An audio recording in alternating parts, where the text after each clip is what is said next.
गणेश मूर्ती विसर्जन मिरवणुकीदरम्यान DJ sound वाजवणाऱ्या मंडळासह 3 DJ चालकांवर वैजापूर पोलिसांनी कारवाई केली आहे।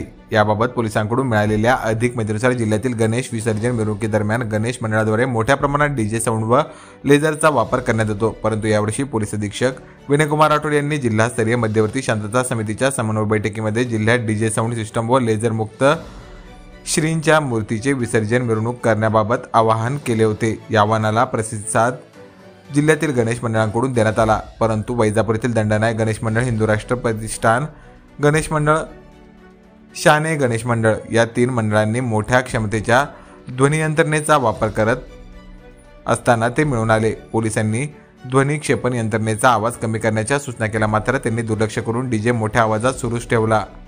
या प्रकरणात या 3ही मंडळ व डीजे धारकांविरोधात महाराष्ट्र पर्यावरण संरक्षण कायदा 1986 अंतर्गत ध्वनी प्रदूषण तरतुदीनुसार ध्वनी प्रदूषण होणे किंवा करणे त्यानुसार त्याचे सुधारित नियम व नियंत्रण अधिनियम 2000 नुसार कारवाई करण्यात आली आहे।